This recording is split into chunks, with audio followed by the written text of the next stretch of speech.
인사 한번 합시다. 잘 오셨습니다. 우리 얼굴 한번 보시겠습니다. 너무 이쁘시죠? 네, 너무나 잘생기시고 너무나 이쁘시고, 그죠? 네, 웃으시는 분들은 왜 웃으는지 모르겠네요. 좋아서 그러시죠? 네.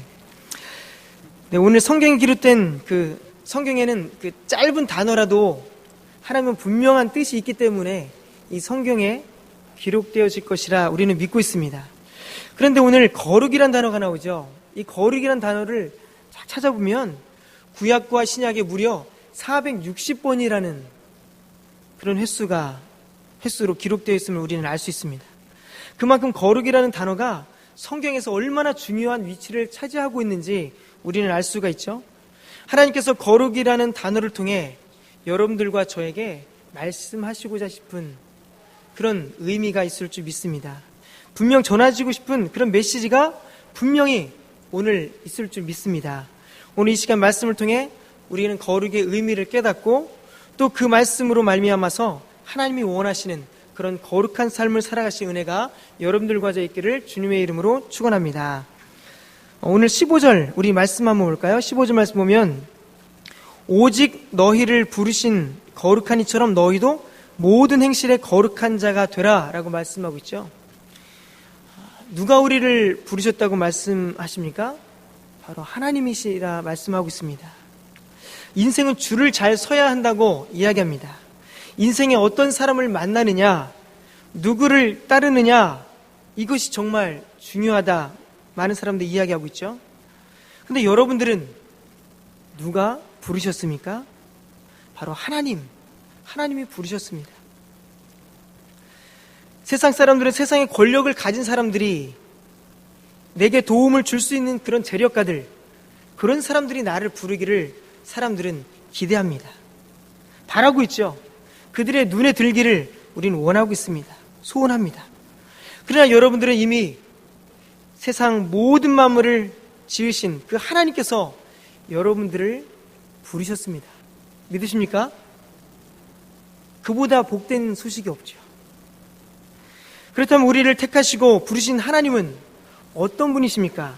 15절을 우리가 다시 보시면 오직 너희를 부르신 거룩한 이처럼 말씀하시죠. 거룩하니, 바로 거룩한 하나님이 여러분들을 부르셨다 말씀합니다. 거룩은요 바로 하나님의 속성입니다. 거룩이란 단어, 그 의미가 무엇이냐면 구약에서 거룩이라고 번역된 단어는요 코데시라는 단어인데요, 코데시는 바로 잘라냄, 분리함, 이런 의미를 가지고 있습니다. 잘라냄, 또 분리하는 거죠. 구별하는 것입니다. 다시 말하면 하나님은 철저하게 죄악된 세상과 분리되어 있는 분이고, 세상과 분리되어 있는 분, 죄와 분리되어 있는 분, 거짓됨과 구분되는 분, 그분이 바로 우리 하나님이신 것입니다. 오늘날 하나님은 양을 치고 있는 모세를 부르셨습니다. 그래서 모세는 불에 타지 않는 떨기나무를 보면서 다가갔죠. 그때 하나님께서 말씀하십니다. 가까이 오지 말거라. 내가 선 곳은 거룩한 땅이니 내 발에서 신을 벗으라 라고 주님께서 말씀하셨습니다. 하나님은 모세와 분명한 선을 그으셨습니다. 그리고 대제사장이 성소에 나아갈 때에 필히 거쳐야만 하는 의식이 있었죠. 그것은 바로 정결 의식이었습니다. 하나님 앞에 거룩하게 되는, 거룩함을 입고 나가는 의식이 바로 정결 의식이었죠. 그것을 거치지 않고는 누구도 성소에 들어갈 수가 없었습니다. 이 두 가지 예를 들었지만 여기서 알 수 있는 우리 사실 있죠. 하나님은 거룩하신 분이시다. 또 죄악된 세상과 세상 안에 거하는 죄인들과는 철저히 구분된 분이시다. 하나님 앞에 거룩하지 아니하면 죄인의 신분으로서는 누구도 그분 앞에 나아갈 수 없다라는 사실을 우리는 알 수가 있습니다.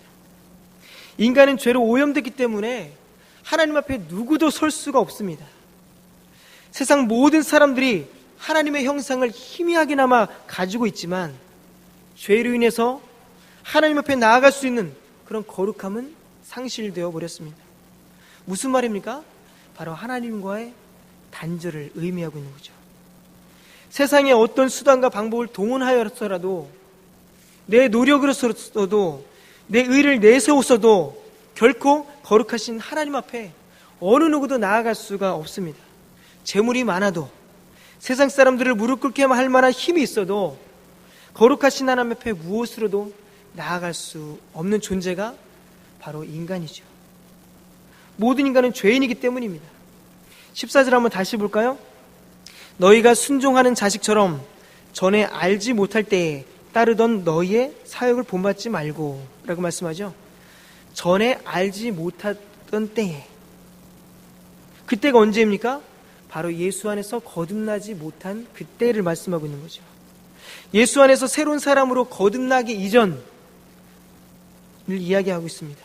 그때 우리 상태는 하나님을 알지 못하는 무지와 또 욕망을 채우기 위해 급급하게 살아가는 그런 살이사욕을 채우고 마는 그런 상태에 있을 때였죠.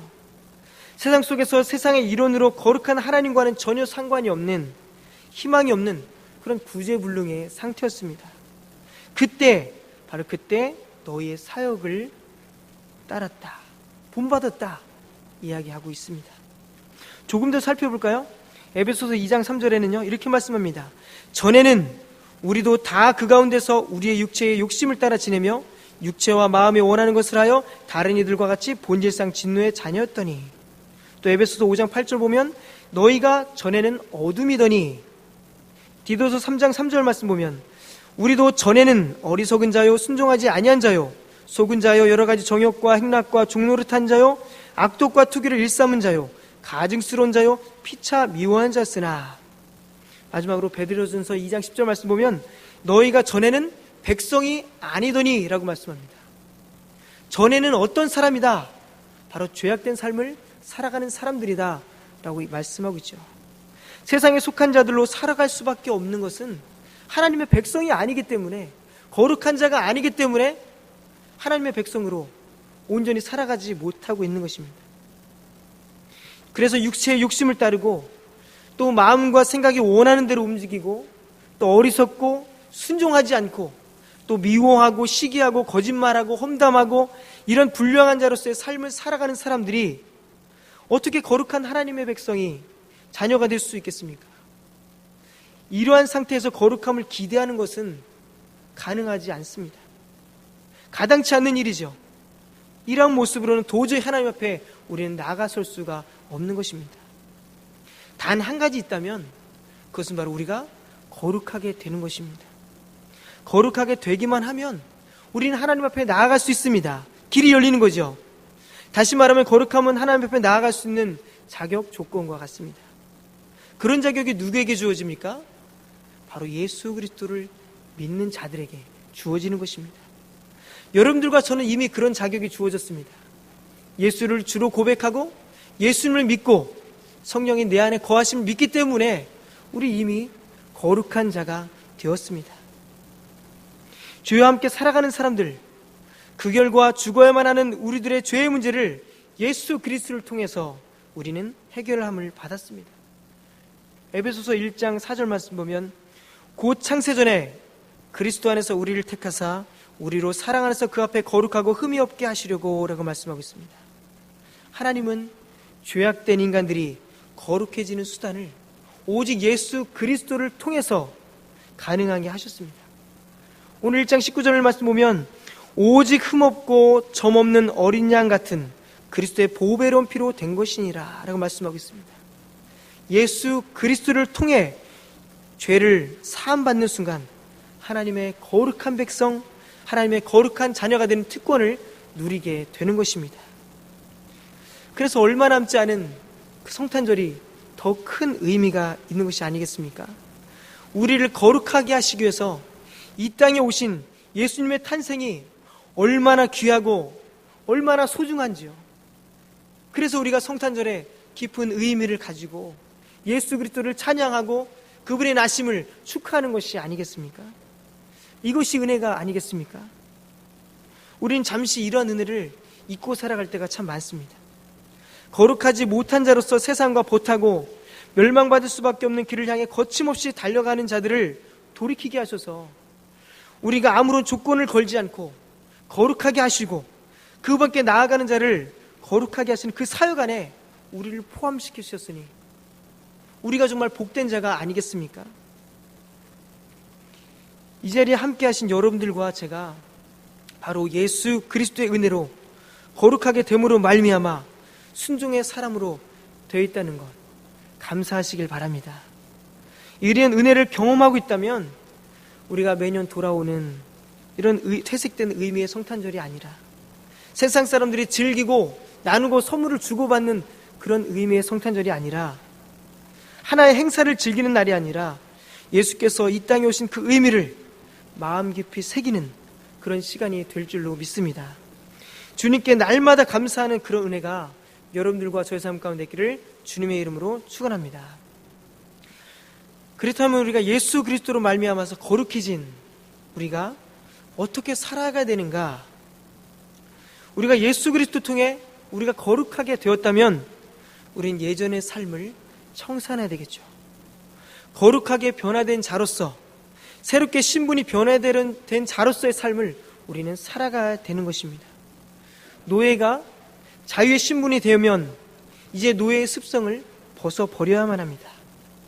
그것처럼 죄의 노예인 얼마인 삶을 우리가 청산하고 자유인의 삶으로 우리는 살아가야 되겠죠. 거룩한 자로서의 삶을 우리는 살아가야 되는 것입니다. 좀 전에 말씀드렸던 에베소서 1장 4절 말씀 보면, 후반절 말씀 보면 우리를 택하사 우리로 사랑 안에서 그 앞에서 거룩하고 흠이 없게 하시려고 라고 말씀하죠. 우리를 택하신 이유는 바로 흠이 없게 하시기 때문입니다. 흠이 없게 하시려고 우리를 택하신 것입니다. 19세기 아프리카의 성자라고 하는 앤드류 머레이라는 그런 분이 있습니다. 그분은 거룩에 대해서 이런 질문을 하고 있었습니다. 당신을 구원하고 또 행복하고 용서를 받음으로 천국을 소유한다는 말을 들어보았겠지만 이 모든 것이 하나님의 주된 목적에 뒤따르는 부수적인 것들이라 생각해 본 적이 있는가? 라는 질문을 하고 있었습니다. 이 질문에 다소 놀랄 수밖에 없었죠. 우리는 구원을 최고로 알았습니다. 가장 먼저 우리는 구원을 최고로 알았고 그것이 다인 것인 줄 알았습니다. 그리고 행복함, 예수 그리스도를 믿고서 행복한 것, 그것이 우리는 다인 줄 알았습니다. 그 용서를 받음으로 천국을 소유하는 것, 우리는 그것이 다인 줄 알았습니다. 그러나 그분은 이렇게 이야기합니다. 하나님의 주된 그 목적에 뒤따르는 그것들이 다 부수적인 것들이라고 이야기합니다. 그만큼 우리를 부르신 하나님의 주된 목적, 가장 우선됨이 무엇이냐면 바로 거룩함이라는 것을 말씀하고 있는 겁니다. 예수님을 믿고 우리는 구원받으면 끝이 아닌가? 이런 생각을 할 때도 있죠. 성령께서 내 안에 내주하시면 우리는 되는 것이 아닌가? 하나님의 구원 사역은 다 이루어진 것이 아닌가? 라는 생각을 할 때도 있습니다. 그러나 오늘 15절 말씀을 다시 한번 보시면 오직 너희를 부르신 거룩한 이처럼 너희도 모든 행실에 거룩한 자가 되라 라고 말씀합니다. 거룩함과 행실이 같이 나오고 있으면 볼 수가 있죠. 거룩함을 입은 자들은 행함이 있어야 된다는 말씀입니다. 17절 보니까 외모로 보시지 않고 각 사람의 행위대로 심판하시는 이를 너희가 아버지라 부른즉 이라고 말씀하고 있죠. 거룩한 자로 부름을 받은 자들은 행위에 따른 심판, 징계가 있다고 말씀합니다. 거룩한 자로서의 삶을 살지 못한다면 말입니다. 그분 앞에서 거룩하게 하시기 위해서 여러분들과 저를 선택하셨다면, 그렇게 믿고 있으시다면 거룩함고 흠이 없는 그런 사람들의 행함이 여러분들과 저의 삶 가운데 있어야 될 줄 믿습니다. 우리가 거룩하신 하나님, 거룩하신 하나님 높임을 받으시옵소서 하라고 우리가 찬양을 하고 그분의 이름을 높일 때 우리 잊지 않고 기억해야 될 것이 있습니다. 그것은 우리가 하나님의 거룩한 자녀라는 사실입니다. 그분의 자녀임을 생각하면서 거룩한 자로서의 삶을 어떻게 살아가야 될 것인가, 그 질문을 또한 동시에 던져야 된다는 사실입니다. 16절 보십시오. 기록되었으되 내가 거룩하니 너희도 거룩할지어다 라고 말씀합니다. 베드로 사도는 레위기의 말씀을 인용하고 있는 것이죠. 레위기 11장 44절 말씀 보면 이런 말씀이 있습니다. 나는 여호와 너희의 하나님이라. 내가 거룩하니 너희도 몸을 구별하여 거룩하게 하고 땅에 기는 길짐승으로 말미암아 스스로 더럽히지 말라라고 말씀합니다. 여기서 우리가 주의 깊게 들어야 될 말씀은 바로 단어는 거룩입니다. 그리고 더럽힘입니다. 거룩과 반대되는 개념이 무엇입니까? 더럽힘입니다. 다시 말하면 세상으로 말미암아 더럽혀지지 않는 것, 그것이 바로 거룩한 삶이라 말씀하는 것입니다. 그것이 바로 구별된 삶이라 말씀하고 있는 것입니다. 하나님께서는 이것이 부정하다, 저것이 부정하다, 성도의 삶을 더럽히게 만드는 것, 하지 말아야 될 것, 분명히 하나님은 말씀을 통해서 제시하셨습니다. 그 규정하신 말씀에 순종하는 것, 그 말씀에 따라 살아가는 것, 그것이 바로 거룩한 삶입니다. 이것이 15절에 오직 너희를 부르신 거룩한 이처럼 모든 행실에 거룩한 자가 되라 라는 말씀의 의미인 것입니다. 여러분들은 이 말씀에 얼마나 순종하고 있죠? 하나님이 하지 말라는 것, 그것에 대해서 얼마나 순종하고 있죠? 하나님이 하지 말라는 것에 대해서 우리는 얼마나 경각심을 갖고 그것을 하지 않기 위해서 몸부림을 치며 애를 쓰고 있죠? 우린 자녀들을 보면 그 아버지가 대충 누구인지 압니다. 생김새가 닮았기 때문에 누구의 아들이라는 것, 누구의 딸이라는 것 대충 압니다. 얼굴의 생김새, 또 말하는 투나 걸음걸이나 척 보면 아, 누구의 자녀구나 라는 것을 우리는 어느 정도 알 수 있습니다. 닮았기 때문이죠. 저희 자녀도 아들이 셋이 있습니다. 그 아들 둘 중에서 둘째가 가장 저를 많이 닮았습니다. 그래서 둘째 아이의 교사를 담당하고 있는 전도사님이나 그 선생님들이 이야기합니다. 하성이하고 똑같아. 이런 이야기를 합니다. 행동이 닮고 생김새가 닮고 가장 닮은 것이 무엇입니까? 유전자가 가장 닮았죠. 유전자가 일치할 수밖에 없습니다. 그 아들의 그 아버지이기 때문이죠. 이렇게 자녀들이 부모의 외모와 성격과 행동, 속일 수 없는 유전자를 담듯이 거룩함이란 바로 하나님을 닮는 것입니다. 거룩함은 그분의 성품, 그분의 생각들이, 그분의 요구함이 내 삶에서 이루어지는 것이 바로 거룩한 삶인 것입니다.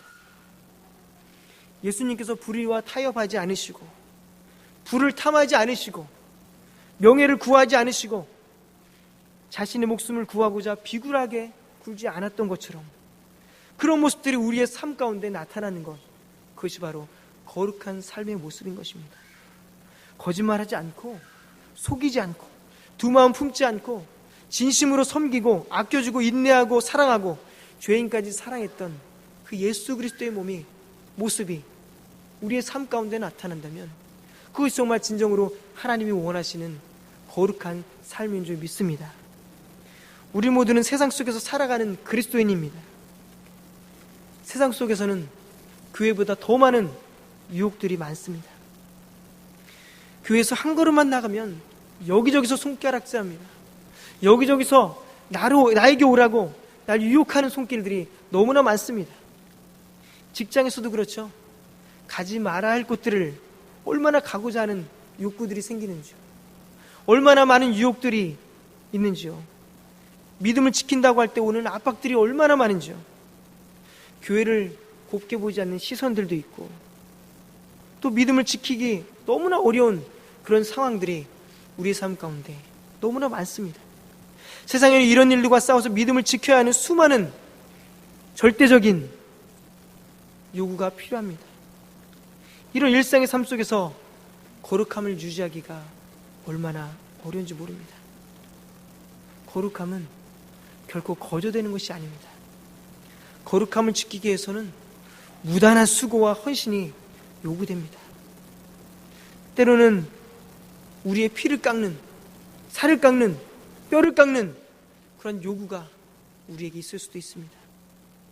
거룩한 백성으로 부르심을 받았지만 거룩한 백성으로 살아가기 어렵지만 그럼에도 거룩함을 지키고 나아가시는 그런 수고가 여러분들 가운데 있기를 소망합니다. 그렇다고 우리는 미리 겁먹을 수는 없죠. 이렇게 어려운데 거룩함을 어떻게 지킬 수 있습니까? 걱정 마십시오. 하나님은 구하시면 하나님이 들어주신다 말씀하셨습니다. 구하라 그리하면 주신다 주님께서 말씀하셨습니다. 하나님께서 그 거룩함을 지키기 위해 하나님께 매달리고 기도할 때에 하나님은 분명히 우리가 거룩함을 지킬 수 있도록 하나님은 힘을 주실 것입니다. 능력을 주실 것입니다. 그런 은혜가 여러분들 가운데 있길 바랍니다. 마지막으로 결론 내기 원합니다. 마태복음 5장 16절 말씀 보면 이같이 너희 빛이 사람 앞에 비치게 하여 그들로 너희 착한 행실을 보고 하늘에 계신 너희 아버지께 영광을 돌리게 하라 라고 말씀합니다.